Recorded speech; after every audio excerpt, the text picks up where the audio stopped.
morning, Becky Blake. Morning, Wiccan Vegan and Tofu Q. I hope everyone can see and hear me this morning.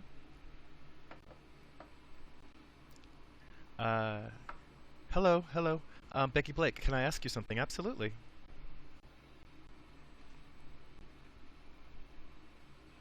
Hey, welcome back, Mike on Rob. Great, you can see and hear me. Wonderful. Why are you vegan? Good question. Vegan for a number of reasons. I guess I initially went vegan because for health reasons. And it was kind of by accident. I actually found myself really just turned off by meat and other types of foods that I just knew weren't good for my body. And as I continued along my vegan journey, I just learned more about the impacts of the consumption of animal products on the environment, and also just the way that we acquire these products. And I just felt that that was deplorable, and so I didn't want to contribute to that. And I certainly want to do anything that I can to stave off the climate catastrophe that we might be heading towards if we don't make some serious changes to the way we live our lives. So I hope that's a simple enough answer to why I am vegan. But eating meat isn't bad for you. Eating too much is. Well, eating too much meat is bad for you. What's too much meat?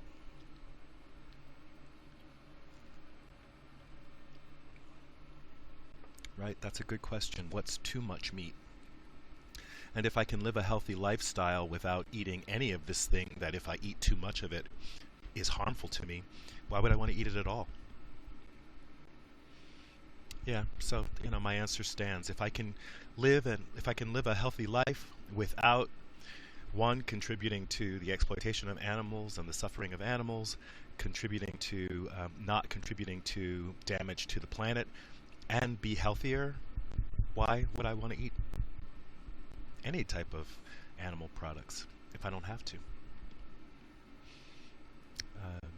It would be saying like eating meat for the sake of meat. Why would I could probably do a certain amount of heroin without it hurting me. But do I want to do heroin? No, I don't want to do that. Thanks for inviting 60 fans to the broadcast. Mad Blender says, why kill innocent? Play R31 says, I walked past the butcher the other day and said, hi, I'm vegan. They laughed, and I walked past. Mad Blender, why kill innocent animals if you don't have to? Yeah, why do it? So, that's a great, certainly it's a great question. I mean, the information is out there, obviously, if you really want to find out why being a vegan might be a better choice for your health, certainly for animals and for the environment. There's tons of information out there.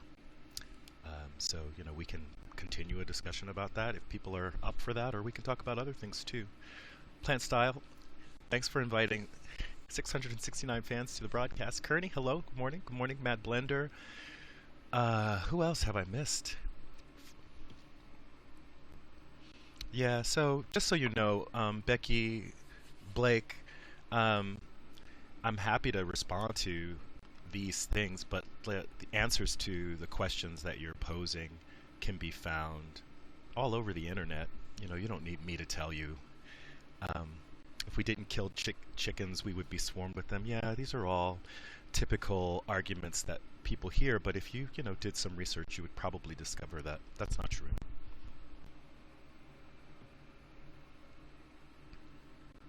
Play R3 Wine says, in the Quran it says the animal not for harming and not for food, unless food cannot be obtained. Nikki Wonderful, good morning. Good morning to you. Yeah, Kearney V says, that's a fallacious argument, really. The population would decrease as the demand decreases. Yeah, there are plenty of animals on the planet that we don't eat, and other than say cockroaches, I don't see where anyone has a sense of us being overrun by those things. And I'm just gonna stand with my suggestion that if you're really interested in learning about how a vegan diet can not only support a healthy life but avoid unnecessary suffering of animals and help to is more sustainable in terms of the planet. These are all things that are there. So let's talk about some. We can make this a 101 conversation. We can make this the vegan 101 conversation and present the information that we could just, go watch Cowspiracy, go watch Forks Over Knives. There are plenty of things to go and watch. You can spend an hour doing that instead of hanging out here, getting piecemeal information from me, and I'm not even a health expert, so go find somebody who can do that. So there's a couple of topics. I made a lot of videos last week. I don't know if anybody was paying attention, but I made a lot of videos and covered a lot of topics, and everything from this whole idea of, how can we expect people to make, yeah, thanks, Mad Blender, and I would love to have some, you like Merlot? You like Merlot? I don't know. This is Grano Pratt asked, do you like Merlot? I'm not sure. I'm not really a drinker. If you mean Merlot in terms of wine, I'm not really a drinker. I don't really drink alcohol. So, hey, Redneck to Vegan, welcome. So again, there are plenty of topics that we can discuss, and as always, I'm very interested in guests popping on and responding to things that have been discussed in this week. What's happening this week for people? I'd love to catch up with folks, find out what's going on the, different social justice fronts that I like to concern myself with. First of all, sorry you guys for it's so bright in here, and I keep closing the curtain, and then it's bright, and then if I close it and then it gets dark, it's dark. So you guys are going to have to I hope you guys are just going to be okay with me being a little bright today. Yeah, so I'd love to know, just tell me what you'd be interested. And what do you want to hear me talk about? If you just want to hear me go on and on, which I'm, I can do. Redneck to Vegan, I just got a student from Syria who speaks zero English. We could talk about that. I'd love to have you come on and talk about that. What that experience has been like for you. So, again, what would you be interested in hearing about today? I took a little romp through history and learned all about the contributions that Africans have made to the Western world, and went even further since that video was made. So learned even more things about just finding out. It was so interesting. I was learning that. I'm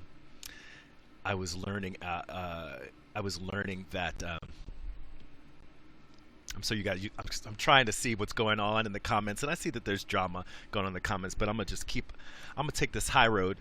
So discovered that even, before we get into the separation between the Western civilization and what was happening in the East and in Africa, the Middle East, as well, that it was typical during the classical Greek era for philosophers to go and study in Memphis, which is in Egypt. So there were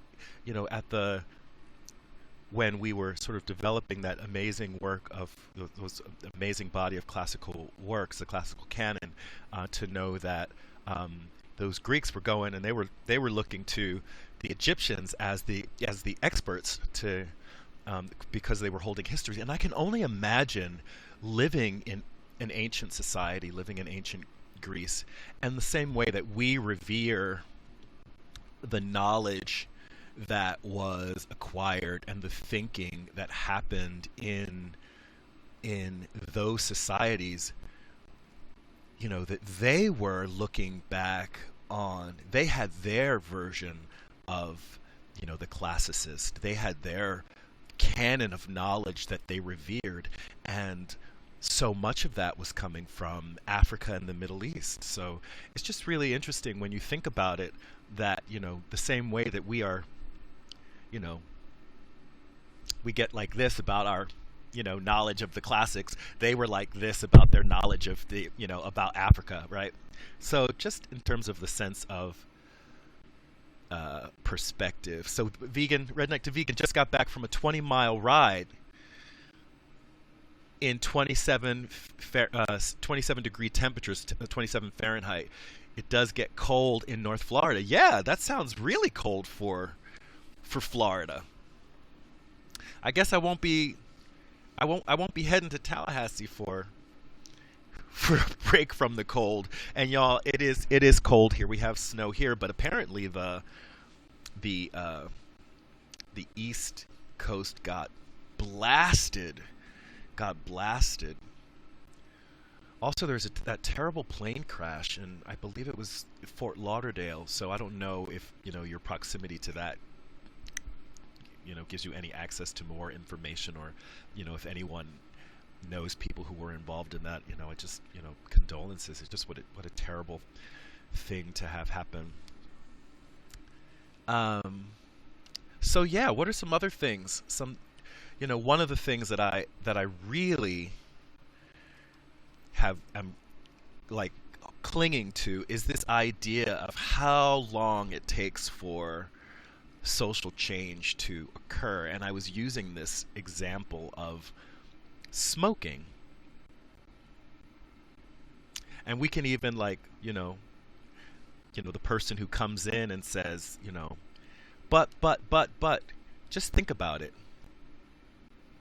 We might collectively agree that smoking is bad for you, but there was a time when you had to really twist people's arms to get them to understand how bad cigarette smoking was. It just had become something that was socially acceptable, to the point where now, 50 years after, incontrovertible, evidence is presented that cigarette smoking leads to cancer and lung disease and all these horrible things, you still have people smoking up a storm. I was reading, and they say that still, I think something like 20% of the adult population still smokes. And in the population under 18, it's there's a huge dip, and we see that in populations under 18, high schoolers smoking, basically. There's been a significant drop by half, by 50%. They were saying just a few years ago, 4% of high schoolers were smoking, and now it's something like 2% of high schoolers smoking. Hey, vegan sister! Vegan sister, I really dug your most recent video, and Mad Blender too. There are a couple of really great videos just in the past 2 days that with some topics that I thought were really, really interesting, and I would love the opportunity to hear a little bit more about what inspired folks to take on those particular topics. And you likely follow your comment sections more closely than I follow your comment section. So what have the responses been to those videos? Hey Jordan, morning. And apologies. Okay, so it's real bright. What can I do? I'm gonna move over here. Okay, that's what I'll do. So Let's see. Jordan says Ellsworth Wareham, 102-year-old vegan, been vegan for 50 years and no signs of ill health. Yeah, I mean, there's come on, there's plenty of examples of healthy vegans. There are plenty of examples of healthy vegans, but I will tell you this. Um, there's we have occasions, like, people need to really cherry pick to to to come up with examples of vegans who are unhealthy. Although there are plenty of healthy vegans, there are just so few vegans that, come on now. If somebody wanted to do a real study on vegans and their overall health, like, we could get into that. But generally speaking, all of the recommendations, the consensus is that a well-balanced vegan diet can sustain most people, right? And it's for, from pregnancy through, being, senior citizens, everybody. It's good. It's healthy for everyone. There's no one that doctors are telling, in terms of the consensus, that a vegan diet is not healthy. However, if we want to get down there, come on now. However, when we're talking about the rate of illness, heart disease, cancer, all of the health issues that are being experienced by, I'm going to say, Americans. How many of them are related to diet?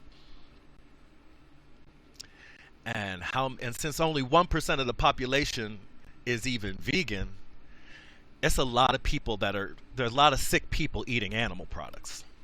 So the evidence just does not exist to show where eating a non-vegan diet is a healthy alternative to being vegan.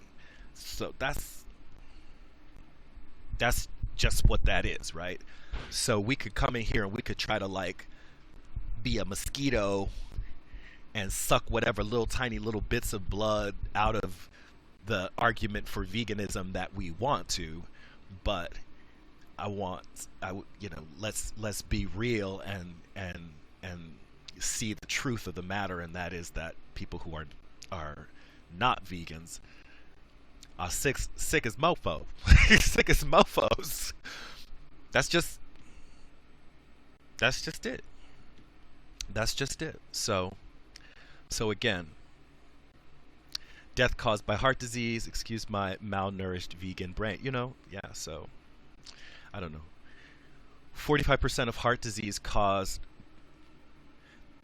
45% of deaths are caused by heart disease, right? And they say like the top 10 killers in America, out of the top 10, a huge number of them, maybe like most of them can be, are affected by diet, right? So we could go there, we could have a big thing, but the truth of the matter is, you can go do what you want. Go do what you want to do, and I'm gonna do what I'm gonna do, and let's see at the end of the day what's up. Let's, at the end of the day, like, what's up is what's up, right? So, in the same way that I wouldn't want to walk into a room where people were, doing their carnist thing and go into a thing, right? That's not the space for that. So this is likely not really the space for that. In fact, this, conversations that I don't necessarily want to, like I said, this is not a 101. This is not a 101. I would rather get into a conversation. Oh, speaking of rather get into a conversation, we have a guest waiting here, and I believe that Ethan popped his head in for a second. Oh my goodness, we got Nick up here in line, ready to go. Let's bring Redneck to Vegan, our first guest. and this might be actually a record. This is going to be the first time that we've had a guest before 45 minutes into the live stream. So I really, really appreciate your face up there. How's it going? Good. I wanted to jump on real quick because I got to go jump in the shower in a little bit. Like I said, I just got home. I probably got home about 5 minutes after you started. Uh huh. From your. Now, how long again was the ride? It's just over 20 miles. Just over 20 miles. He says it was just over 20 miles. It was no big thing. No, Reg, I'm trying to get ready for a 60 miler in February. So this was I should have done more, but it was cold. Like I said, when I started out, it was about 27. When I finished, it was about 32, 33. Oh, wow. Okay.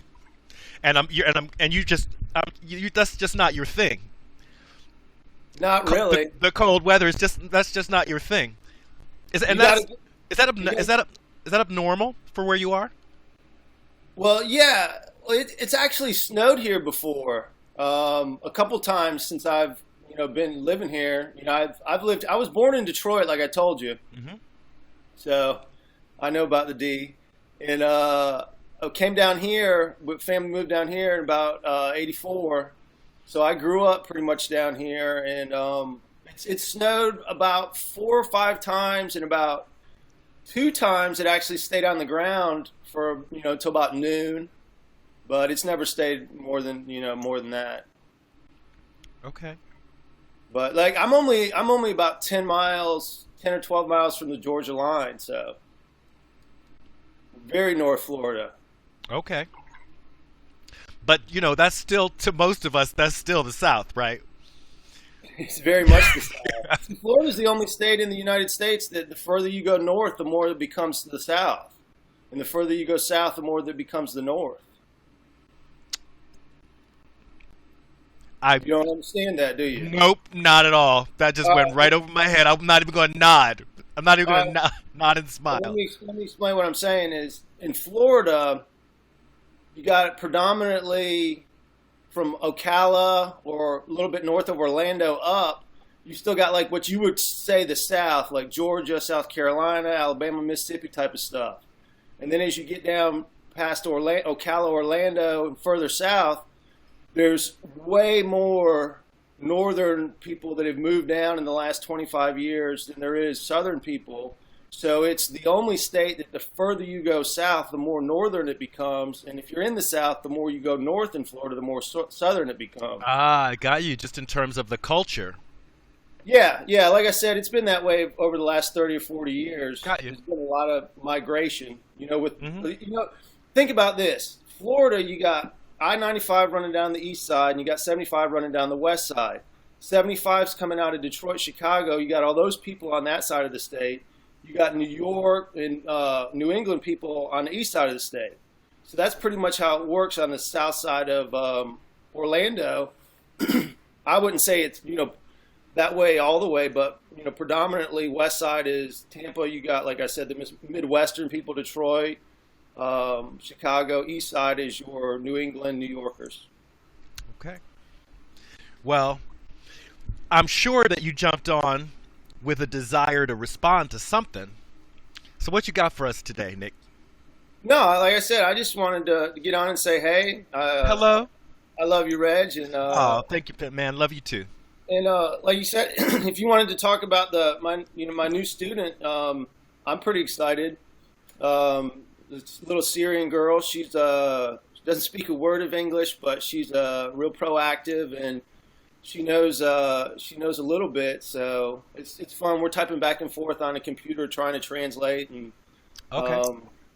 So it's real interesting. It's more challenging than a traditional student, so that makes it fun, especially after you've been doing this for 20 years. So got you. And it's interesting that technology is playing a role in making it even possible to have a student that doesn't speak any English.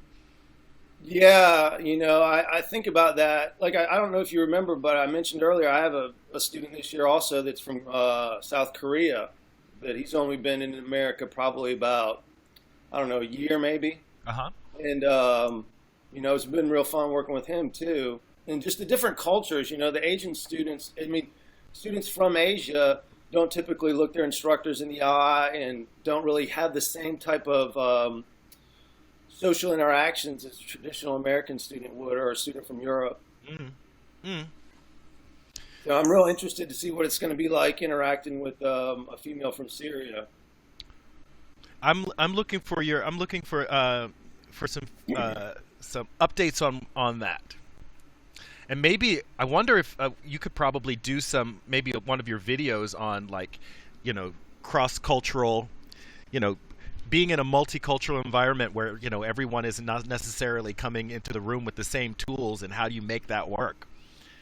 Because that to me sounds like it would be the first challenge. Like, one of the things that we hear so much when we're talking about the education system is that there's just too many kids and there's too much that has to do and there's no time for special attention. But it sounds like in the case of your students, you have to take the time to address the needs of those students if they're going to learn in that classroom. Reg, it's tough, man. Especially the type of personality I have. I want to do well, and I want to help everybody, and I want to be there.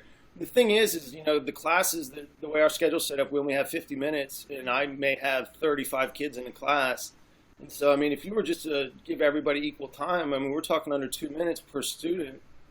So, it takes a lot of. I try to, encourage the kids to be autonomous learners, and use me as like a reference versus a guide. Mm-hmm. And I try to encourage them to be able to, conquer some of the lessons on their own, and then, ask to your left, ask to your right, and then ask me, ask one, ask two, and then ask me, type of thing. Mm-hmm. Like, try to get each other to work collectively a little bit and help each other. Mm-hmm. But as far as that goes, it's tough. And one of the things that's been real helpful in one of my videos, I mentioned this, is it was something that John Joseph turned me on to. And I don't know, you know who John Joseph is? No. John Joseph McGowan from the Cro-Mags? Nope. He's from New York.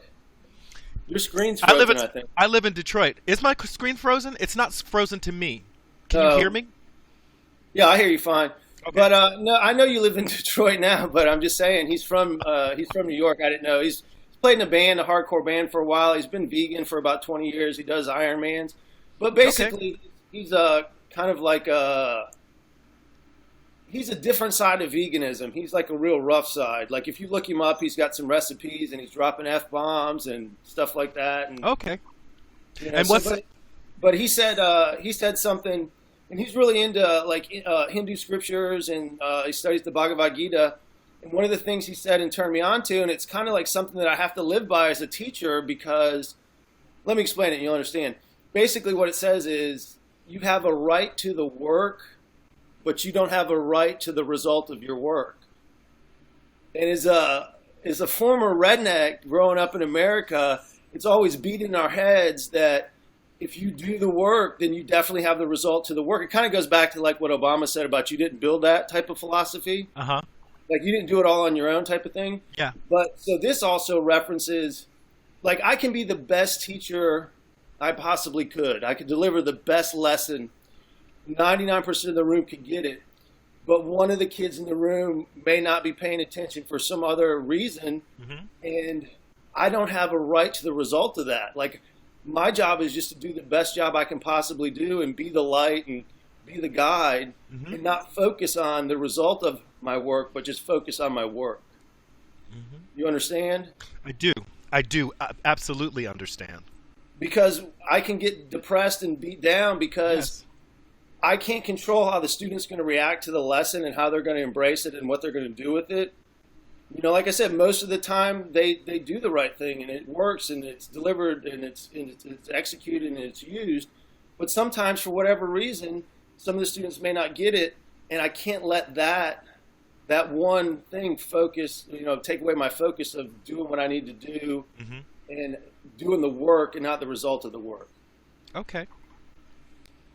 It's kind of hard for me to understand at first, but it's really helped me be at peace with knowing that what I do, I can only control what I do. I can't control how it's received. Right. And that goes beyond teaching, right? It goes deeper. It's much deeper. It's a life philosophy. Same thing with the vegan message, man. Like, I can deliver it and I can speak it and I can live it and I can shout it out at the top of my lungs. That doesn't mean people are going to receive it. Right. All I can do is just keep worrying about the work and not the result of the work. Yeah. All right, man. I'm gonna let you go and defunkify. Oh, come on now, man. I'm vegan, dude. I don't smell. Okay, all right. All right. I mean, I think the same thing about myself, but I don't know if the rest of the world would agree. So that said, I'm telling you, personal experience, bro. 5 years ago, I was a funkadelic dude when I would get out. It's totally different now. But you are what you eat, man. If you're eating a bunch of dead, rotten shit, you're going to smell horrible when you sweat. right. But if you're eating a bunch of fruit, you'll smell a lot better. I'm not going to say you're going to smell like fruit and roses, but you're not going to stink like you would if you're eating dead animals. I actually often note a particular like fructosey smell coming from my armpits. I actually will try to get other people to smell it because I'm often amazed by it, but that's just me. Yeah, it's Yeah. it's pheromones, man. We're animals. We're the human animal. We're supposed to have a certain scent. You're supposed to. That sometimes I saw there's some dating clubs that where women and men will actually put a garment in a different bag, a Ziploc bag, and then the women and the men smell the garments, and that's how they choose their mates. And they found out that they have a higher rate of connection and staying together when they do that. When they put a garment that has a little funk on it.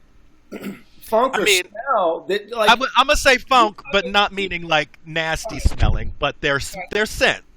Yeah, you know what I mean. You've been with them before where you've smelled their smell and you're like, whoa. It was like, it wasn't a funk, but it was an invigorating type of smell.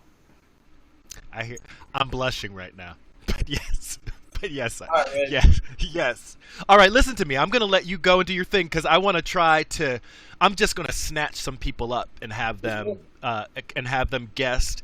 It's always wonderful to talk to you. I hope that we see you again. The fact that this is functioning today makes me so happy. So I guess we'll be back next. Don't give this up. Don't give this up. Don't give it up. All right. Now. Listen, before I go, I want to say one thing. Come on. 2017 is the year of the ethical vegan. Boom. All right. Claim it. High five. Come on. Don't leave me hanging. All right. Okay, man. I'm going to let you go. And that's Nick, Redneck the Vegan. And so I'm just going to come through here because there's a couple of things. And, obviously people can reject me, but I want to jump in here and see if I can. No. I want to see what I can do here. Hey, y'all, Ethan is here. I don't know if you guys remember Ethan, but Ethan was the subject of the Convertible series, and he just popped on in. And he says, I'm losing the connection because of my phone service, but he's around. Let me see. What is going on? Let me just check in.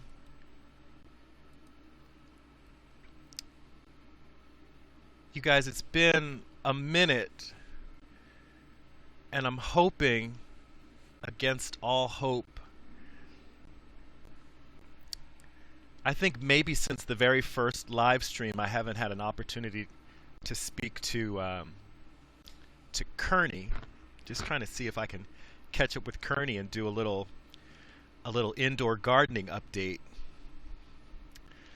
to see what's going on. He might be okay. Maybe my fingers are crossed. Hey, what's up? Hey, so hey, what's going on? I had to distract you because I see you were down there in the comments. You was about to start dragging people, weren't you? Yeah, a little bit. You were about to drag somebody. Now, yeah. we don't do that here. At least not in ways that are obvious. We can be a little bit more subtle. We be a little bit more subtle about our drags. You just might turn around and see that the whole back of your head, the hair on the back of your head has been snipped away or something like that, but we would not drag anybody. So how's it going, man? Pretty good.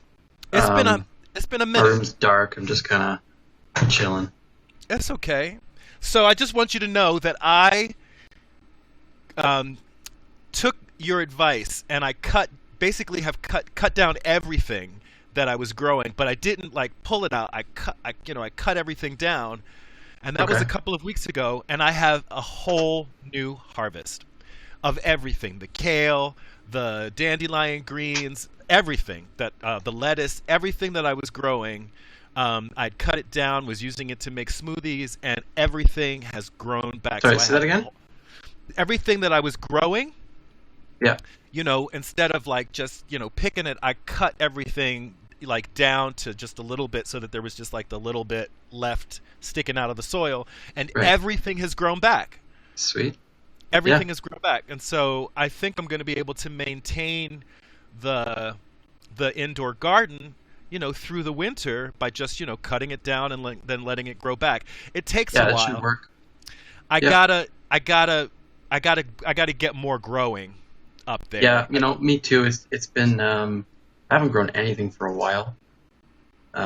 Just got too cold. Yeah. Um, but yeah, I'm gonna start up soon too. I'm probably gonna set up in a different room because I was in my garage outside. It gets really cold, especially in the winter. Right. It's like insanely hard to heat. But yeah, I'm gonna get back into doing that too. And I've got like lots of seeds just waiting to be planted. Lots of stuff to grow. I've got Okay. massive amounts of equipment. So I might how's do it going? some. So you were posting, and you were keeping track of the things that you were growing on your channel. Do you have any thoughts about where you might want to go with your channel? I'm not trying to call you out or anything like that. Just thinking. You mean my startup and then quickly stopping? Look, I'm going to tell you this. I've been posting videos to YouTube for 5 years, and it really wasn't until actually 6 years now, and it wasn't until 5 years in that I decided that I really can I can make this more a regular part of my life. So I'm Yeah. I'm the last person to tell somebody that they need to like hurry up and get it going. But I do appreciate the knowing a little bit more about how to do the things that I'm doing, and I'm hoping that we might be planning a return of Kearney at AltSpace when the weather gets nice. Yeah, I was gonna to text you sometime soon, because Okay.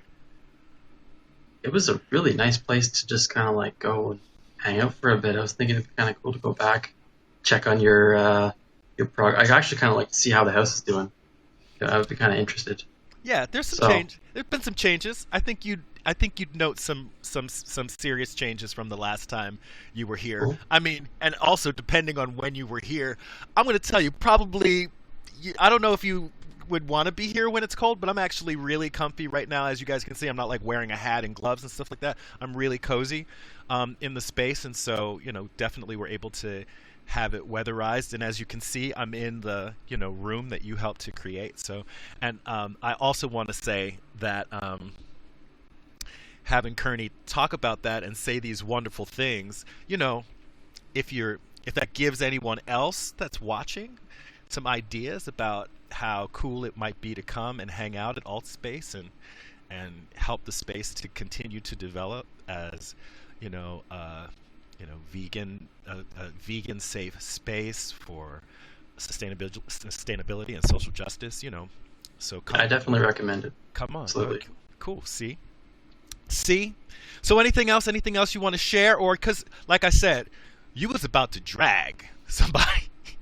So is there anything in particular? Yeah. Is it? I mean, you're here. Is there anything that you want to just like say instead of now having to do all that typing, right? So as you guys who are watching don't know this, but I'm actually honored to have like my very first troll. Coming and hanging out. Congratulations. And it's like now I feel like I'm like truly authentic, and I would even be like, if you really want to troll, you can come on and guest as well.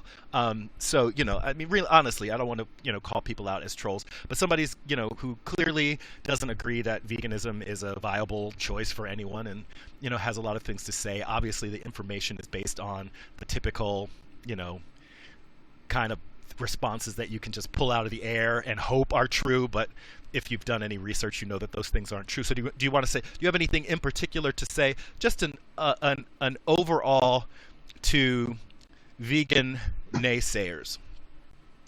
I have to say that you can make the case for the health argument, but that's more about making a case for plant-based diet, Mhm. which is proven to reduce the risks of heart disease, stroke, cancer, definitely.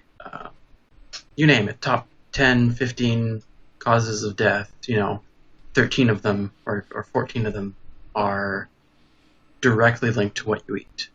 Mm-hmm. Like, you can go and look it up. The correlations are there. Studies have been done. But it depends on what you do about it, Mm-hmm. You could be a vegan and you can just eat junk food. Mm-hmm. There's nothing wrong with that. It's your choice. I'd say the more important and probably the more practical case to be made is the ethical one. Mm-hmm. Is where you could justify your food that you eat, your source of energy for the day. Should that come from a body or secretion of an enslaved animal? Mm-hmm. Is that worth it? I don't think so. Mm-hmm.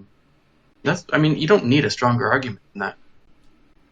You just don't, you don't like you. I've done nutrition courses. I just finished one with. There's one done by Cornell with the his name, the guy who did the China study. I don't have Colin it. Campbell. Yeah, Colin I've Campbell. actually done a nutrition course with them, and like the information is really interesting, and it's like it's great, but you don't need a more complicated message than you don't need to kill animals to survive. That's all there is to it. Mm-hmm.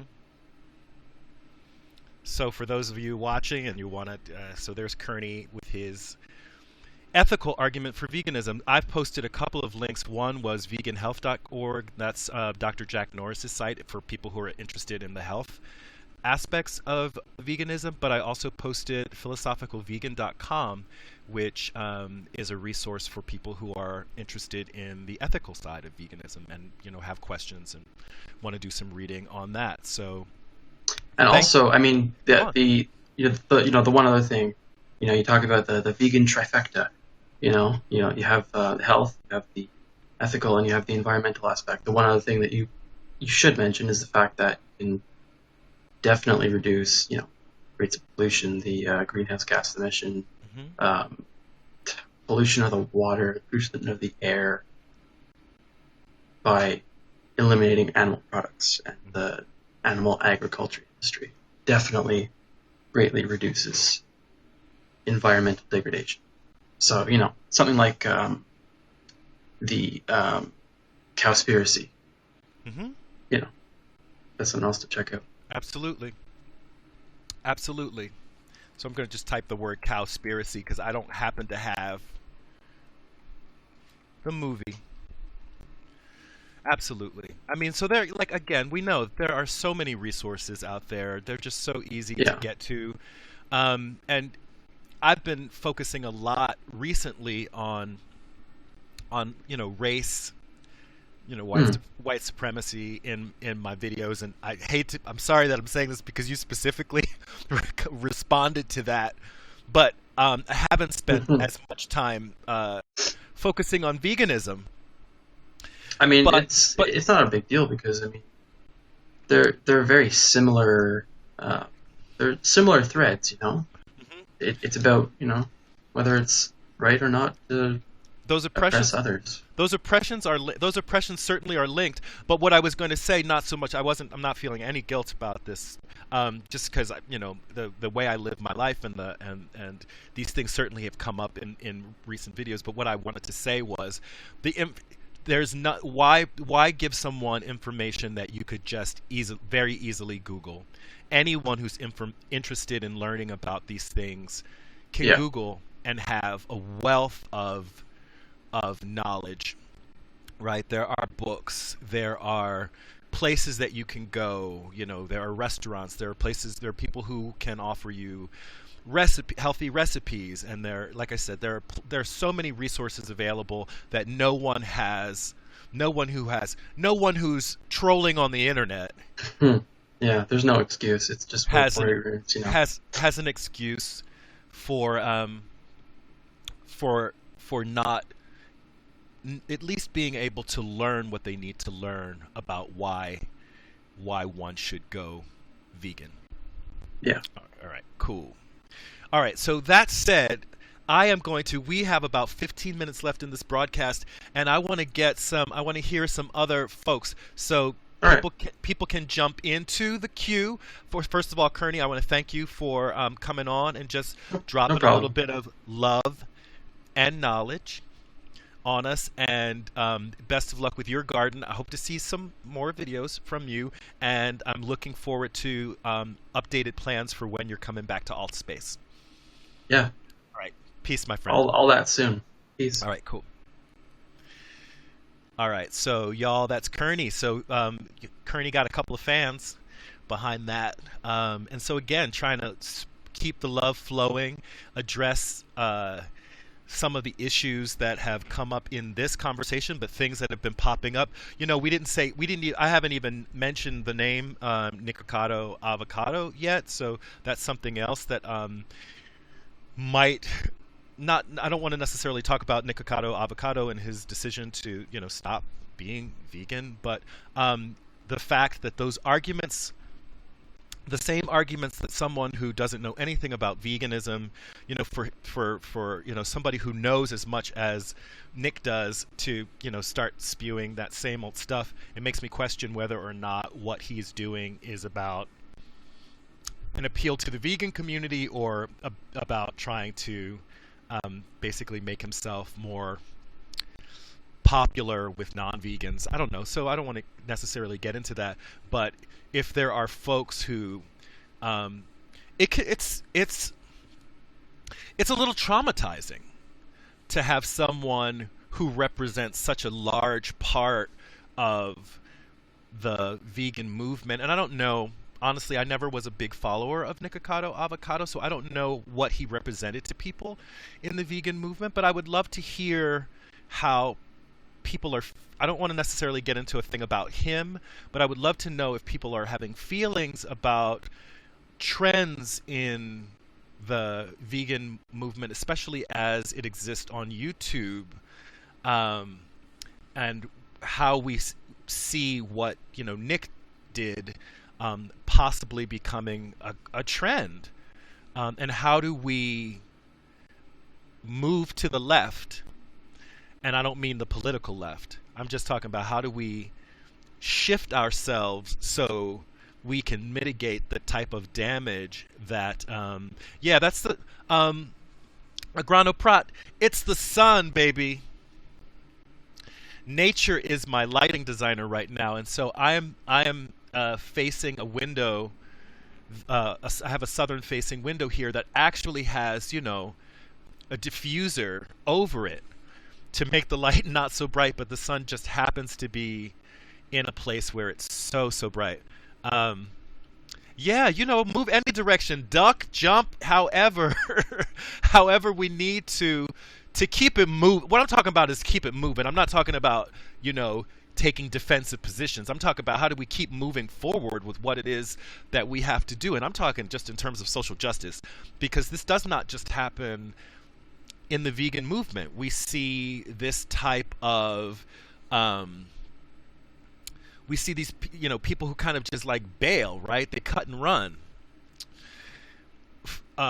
when things get tough, and we're not in any efforts to change the status quo.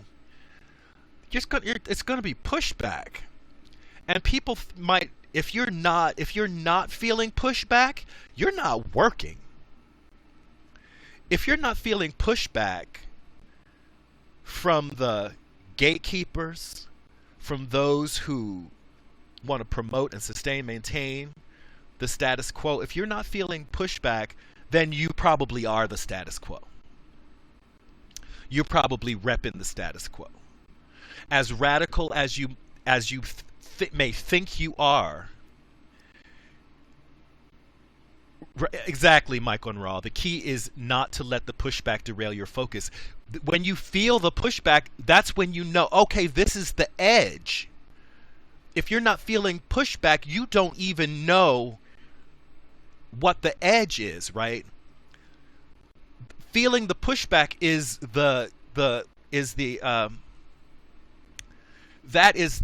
evidence that you've been living in a cage.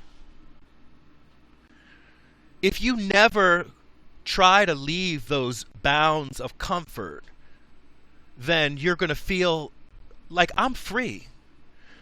I love walking in circles. You convince yourself that I love walking in circles, so you're just walking in those circles thinking that you're the happiest camper in the world, right? And you may have some impulses to do something that's a little bit different, but and I don't need to do that. I'm okay. I'm where I am. It's when you try to step outside of the bounds and you hit that wall that you realize that the freedom that you thought you were experiencing was an illusion. And then what do you do? Then what do you do? Do you run back, or do you push through? So, Mike, I want to hear a little bit more. Mike, you got me. It sounds like you have maybe a little bit more to say on the topic. So if you would, I don't know. Sometimes I know it's early in the morning, so people may still be in there, in their curlers and robes and their face cream. But if you would, all right. So we got Mike on Raw. Hey there. Just got done with my shower and my shave. Okay. So talk to us.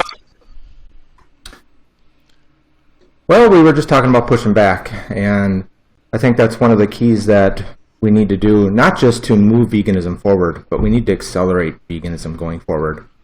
Mm-hmm. And with the way things are lining up, at least in the U.S. right now, sounds like we have that plant-based TV show where they're going to try to have people lose weight going on a vegan-type lifestyle. Those are the types of things that we can leverage to help push things forward and really be prepared for the onslaught of people asking questions all of a sudden. Right? We have a lot of people ask questions about veganism now. Wait till something like that ends up on national television and we see that happening. And how do we get people to recognize that, yeah, it's good for your health, but it's not just about your health. Right? It's about the compassion. It's even about the environment, right? The environment's a massive thing that is probably the biggest problem we have right now, especially with the way we're dealing with our oceans. Mm-hmm. So how do we make sure we get that message out there so that people don't think that, well, I'll just cut back on my meat and it'll be okay. Yeah, cutting back on your meat might be better, but the end goal is not just cutting back on your meat.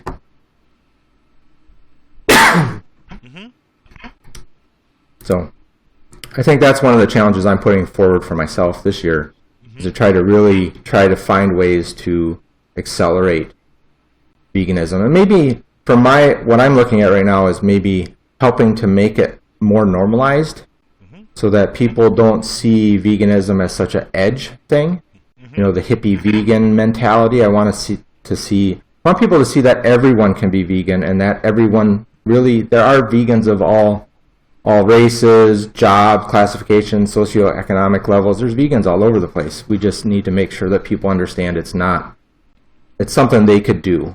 It doesn't have to be the edge case. Mm-hmm. But although I'm going to say this, because you haven't said these words, but I hear there's a sense that people, the idea of the mainstream, and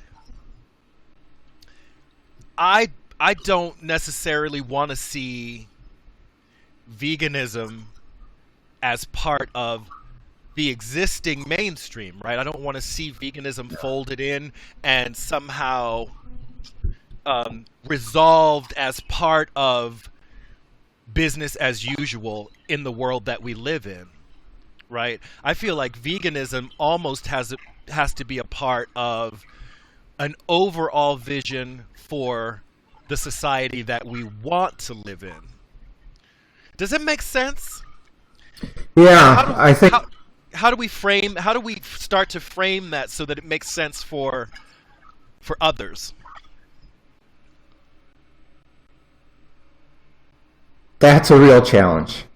Right. And I don't want to. I think that, as people will say, the struggle is real. How do we get these things?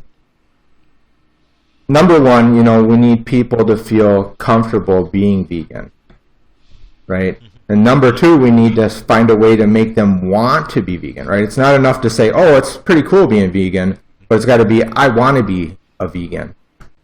And how do we get that all associated around with the fact that veganism isn't just simply a box you check, right? It's really a feeling that you have, a way you it's not necessarily changing your perspective completely, but it's coloring your perspective with veganism, right? You still are your own person. We're not trying to make people be different people, but we're definitely, the idea is that when you start having real compassion for the animals, and when you start really looking at what's happening in the world and how the way we treat animals has impacted that, that can color your perspective, and maybe that's the kind of thing that we need to have. So we're all looking kind of the same way, but we're looking that way from our own place. Yeah, I mean, like and you've kind of inspired this just in your comments and the things that you're saying here. But like, I'm gonna give example. Like, I don't see the vegan as, it's not the like Wall Street trader, right?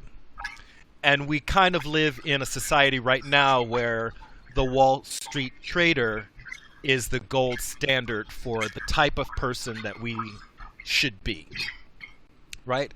And I'm kind of using Wall Street trader somewhat metaphorically, but this idea of capital growth. How can I get more? So even our vegan YouTubers are looking at it from the standpoint of capitalism. How can I get as many viewers, make as much money? All of these, right? So it's all coming from a kind of a mainstream way of thinking about the world, as opposed to collecting ourselves among alternative thinkers from every aspect of life, not just about the way we eat, but the kind of planet, the way we want our planet to possibly be more sustainable, the way we might want to live in a more peaceful world. So these are all things that are not mainstream ideals right now. And I don't know that we are ever going to make veganism fit in the mainstream society as it currently exists. The what I call the dominant cultural mode that we're operating in. Yeah, I agree. I think a lot of the challenge that we face is generational, in that some of the challenges we deal with are how parents look at things, and then how they teach their kids to look at things, and then those people become parents and they teach their kids to look at things. And certainly we're kind of in a phase right now where younger people coming out of college, they seem more predominantly interested in things that impact the world around them, and less about just grabbing the gold ring and running with it. Which is great. What I'm kind of interested in myself is, what are they going to teach their kids?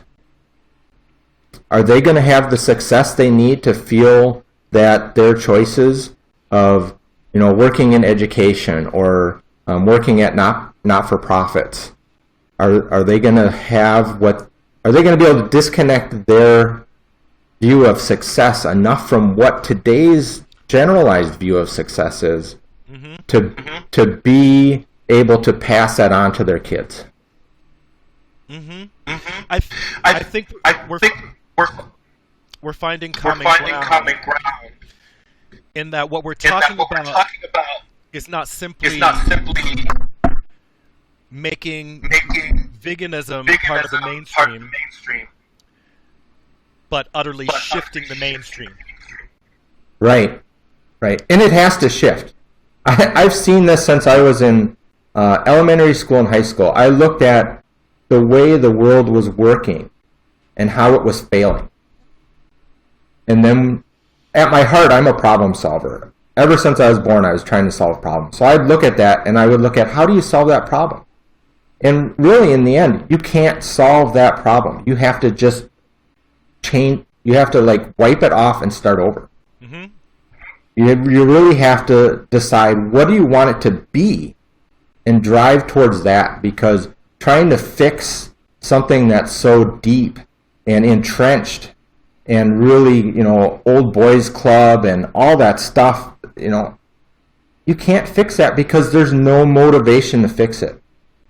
There's no one that has those that are in those powers and in those places that want you to change it, and they're going to do everything you can to prevent it from being changed. So why try to keep beating against that wall? We'll just start our own thing and start to bring people to that. Mm-hmm. Cool. Well, I'm seeing that there's some responses. There's some responses in the comment. Goodness. We're seeing many cases where people think they've adopted. Oh my goodness, that people are commenting, so it makes it move, so I can't read. I'm just going to have to start with things that are a little bit lower down. I think we need to keep seeing many cases where people do, where people who think they've adopted veganism when they have yet to make the connection. I'm not sure.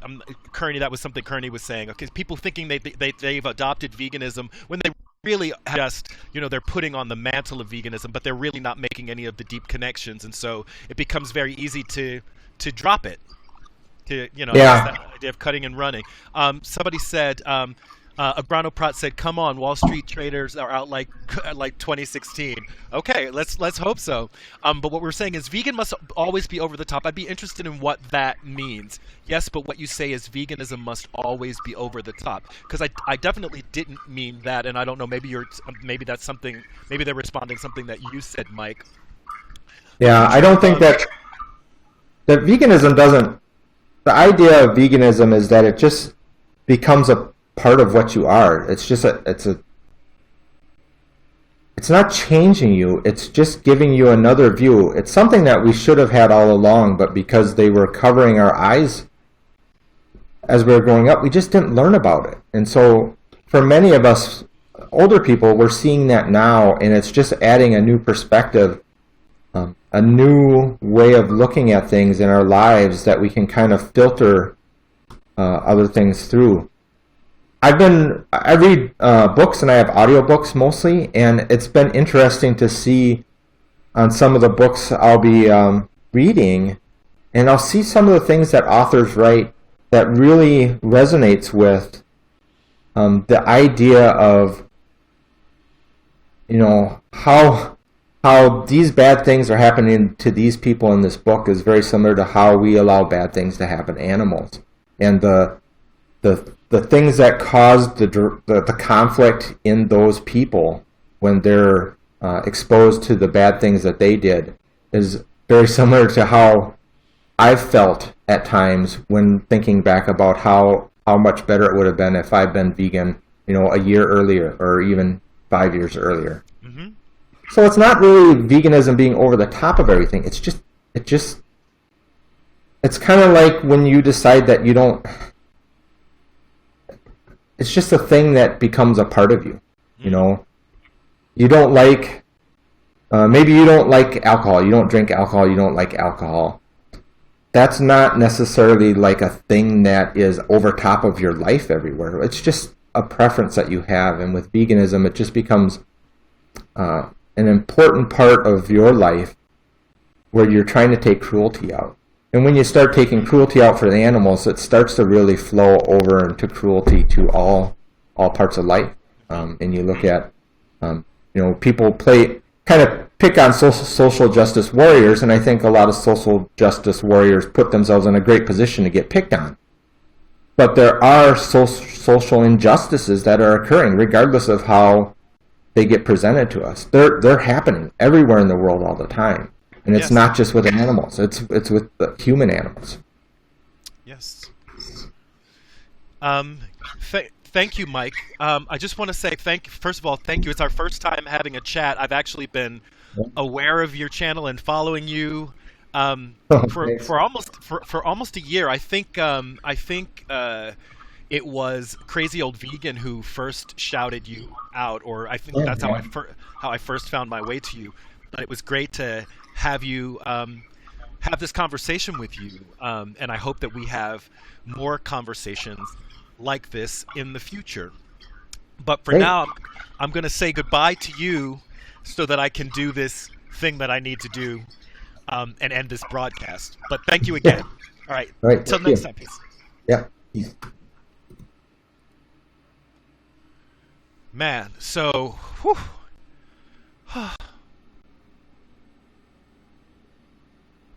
I have feelings. I have feelings right now. And these feelings have to do with the sense of the work, really the sense of the work. And maybe I'm at this very moment having a shift in my thinking about how we are approaching our activism as animal rights activists or social justice, however people want to categorize us. But this idea is, it's not that we are trying to take something that is a revolutionary idea and squeeze it into a status quo box. I hope that's not what we're doing. I hope what we imagine is something much greater, much more like a total paradigm shift to where these ideas can just flow freely and they're not constantly part of a struggle, but that somehow we can shift in terms of our humanity as a people, that we can shift our way of being in this world so that the thoughts about sustainability and the thoughts of nonviolence and just imagine how we could be together in a world that was not dominated by violence and exploitation, and where something as simple as avoiding cruelty did not have to be seen as a radical act. Do the work, stop worrying about the result of your work. Feel the same way, great conversation. Help guide our talk in 2017. Thank you all. So, let's take this last swallow.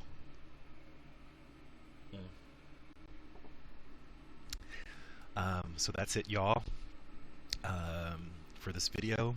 For those of you watching on YouTube, like it if you like it, share, comment, subscribe. Till next time, this is Reg signing off. Love yourselves. Peace.